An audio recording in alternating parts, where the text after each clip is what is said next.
नमस्कार, राधे राधे। स्वागत छ हजुरहरूलाई आज पनि।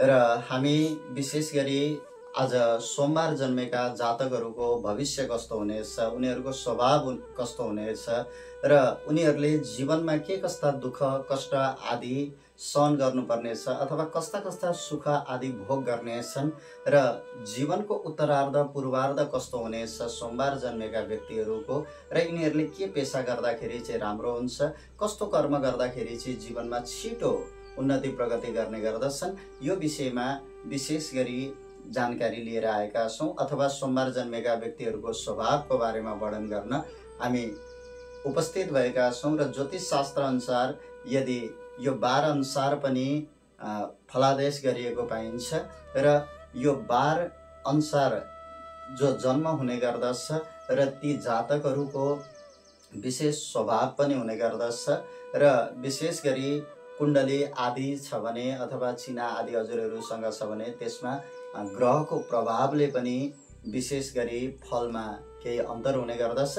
तर यदि कुण्डली आदि छैन भने बार अनुसार यी स्वभावहरू जातकहरूका मिल्ने गर्दछन्।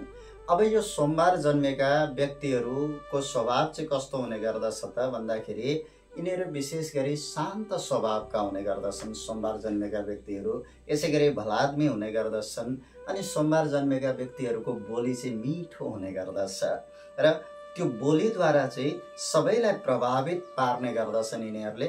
र बोलेर होस् अथवा काम गरेर होस् अरूलाई चाहिँ आफ्नो बसमा पार्ने गर्दछन् र अरूलाई आफ्नो बसमा पारेर चाहिँ अगाडि बढ्ने यस्तो खालको स्वभावका हुने गर्दछन् सोमबार जन्मेका जातकहरू। र यसै गरी चतुर स्वभावका पनि हुने गर्दछन्, तेज बुद्धि भएका हुन्छन्, यिनीहरूको बुद्धि छिटो चल्ने गर्दछ र अलिकति कमजोरी चाहिँ के छ भन्नुहुन्छ भने कामवासना आदिमा अलिकति ज्यादा थोरै आसक्ति हुने गर्दछन्, तर विद्वान पनि हुने गर्दछन्, साथसाथमा धेरै पढेका हुन्छन्, यसै गरी धार्मिक आदि हुने गर्दछन् र चन्द्रमाको पूर्ण प्रभावले गर्दाखेरि अलिकति सोमबार जन्मेका जातकहरूको मन चाहिँ चञ्चल हुने गर्दछ र अलिकति छिटो रिसाउने गर्दछन्, तर जति छिटो रिसाउँछन् त्यति नै छिटो खुसी पनि हुने गर्दछन्।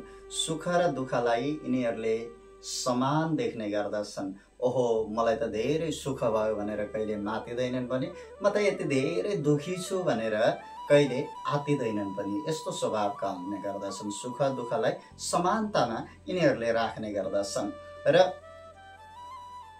यिनीहरू कला साहित्य आदिमा अत्यन्त धेरै रुचि राख्ने भएका हुन्छन्। सोमबार जन्मेका व्यक्तिहरू यस्ता खालका हुने गर्दछन् र झुट कसैले बोल्यो भने त्यसलाई मन पराउँदैनन्। अरूसँग झुट पनि नबोलौँ, मसँग पनि कसैले झुट बोलेर चाहिँ व्यवहार नगरोस्, यस्तो खालको स्वभावका हुने गर्दछन्।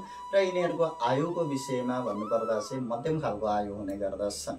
अब सोमबार जन्मेका जातकहरूको स्वास्थ्य अवस्था चाहिँ कस्तो हुन्छ त भन्दाखेरि यिनीहरू चन्द्रमाको प्रभावले गर्दाखेरि अलिकति चिसोबाट चाहिँ बच्नुपर्ने हुन्छ। यदि हजुरको सोमबारको जन्म भएको हो भने, हजुर सोमबार जन्मनु भएको छ भने चिसो चिजबाट चाहिँ अलिकति बच्नु होला। जस्तो हिमालय आदिमा जानु पर्यो भने अनि भरिसके आइसक्रिमहरू यस्ता चिजहरू चाहिँ धेरै नखानु होला।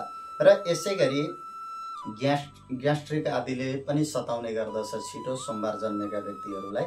र यसै गरी सोमबार जन्मेका व्यक्तिहरूको माया प्रेम जति छिटो बस्ने गर्दछ नि त्यति नै छिटो के हुन्छ त छुट्ने सम्भावना पनि प्रबल हुने गर्दछ।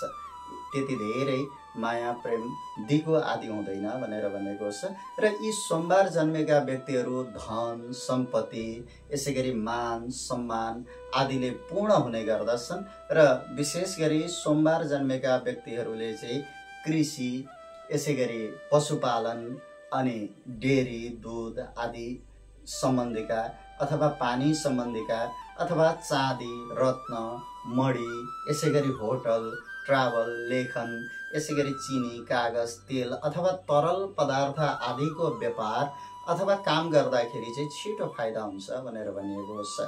र विशेष गरी सोमबार जन्मेका व्यक्तिहरूको चलचित्र क्षेत्रमा, नृत्य क्षेत्रमा, सङ्गीतको क्षेत्रमा बढी रुचि हुने गर्दछ र यही कार्यमा अगाडि बढिराख्नु भएको छ अथवा यही कार्य गर्दै हुनुहुन्छ भने त्यसैबाट पनि छिटो उन्नति प्रगति हुने गर्दछ।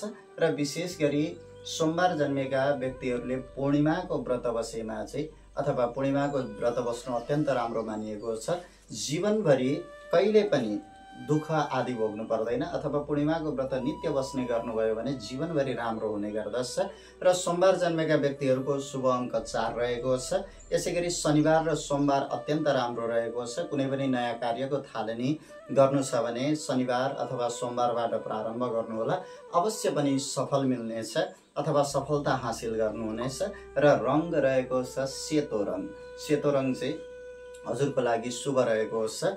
र यसरी सोमबार जन्मेका जातकहरूको सम्पूर्ण जीवन यसैमा रहेको हुन्छ, यही वरिपरि यही सेरोफेरोमा रहेको हुन्छ।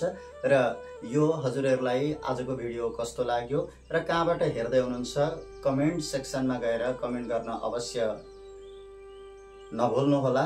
र हजुरहरूले यस भिडियोलाई हजुरको मित्र अथवा आफन्त आदि सोमबार जन्मनु भएको छ भने उहाँहरूलाई अवश्य पनि सेयर गरिदिनु होला भन्दै आजको यस भिडियोबाट म ताराप्रसाद कुइगल बिदा हुन चाहन्छु। अस्तु, जय श्री राधे श्याम।